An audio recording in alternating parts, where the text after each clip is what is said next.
Hey, this is Jake from Jake's Board Reviews, and today we're finally getting around to reviewing the JS Xero by JS Surfboards, Jason Stevenson, based on the Gold Coast. And let's break this board down a little bit and talk about the features and what I liked about it and what I didn't like about it.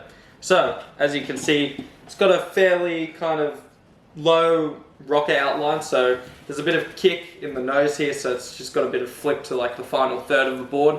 So I'll still call it about like a low to medium entry rocker. I'll say more low, and yeah, definitely a low exit rocker in the tail. Yeah, you can see there's a slight bit of curve, but it looks pretty, yeah, pretty minimal throughout the board. Anyway, let's talk about this board a little bit. What I liked about it. So what I liked about it was from 2 to 4 foot, this board felt amazing.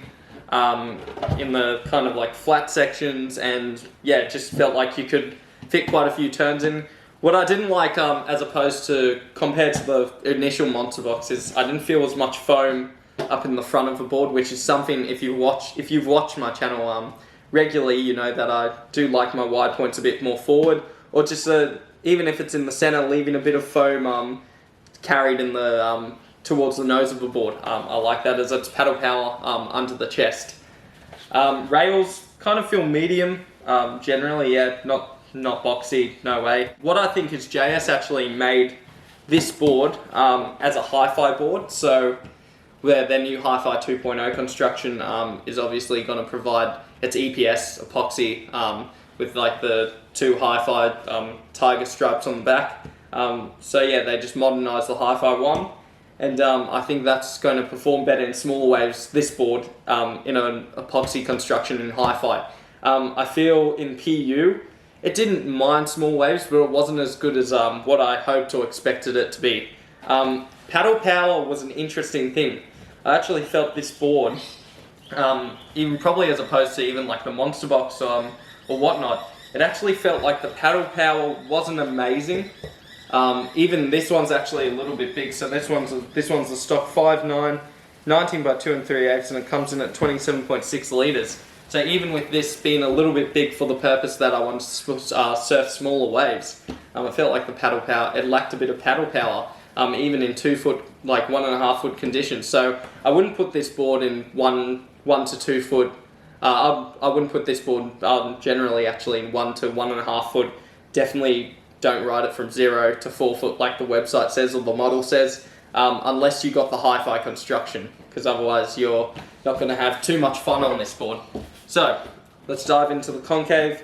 So we got a single to double concave, so the double's coming just above the fin slightly, and then yeah, maybe a slight V at the tail, but can't confirm.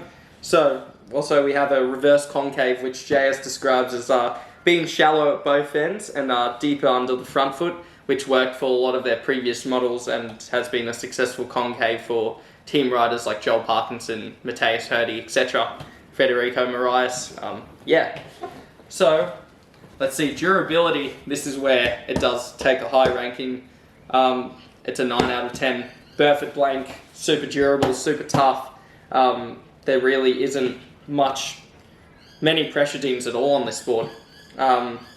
Boards definitely feels best when you kind of got like a 2.5 foot pocket. This board performs amazingly in like a 2 foot curve.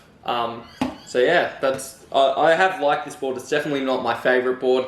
I don't think I'll be keeping it, but what I can recommend is if you are buying it, buy it in a HYFI, and if you weigh 65 kilos like me, and I'm roughly around 5'11", at least close to it, go at a stock size down. So this one's a 5'9", 27.6 litre. There's also a 5'9" in a 26.9 litre. So go that one. So you can maximise also the epoxy construction. I think this board in HYFI would be a bit of a different story, but as a PU, for small waves, I wouldn't classify it as a one board quiver. It's kind of just like in that 2 to 4 foot range.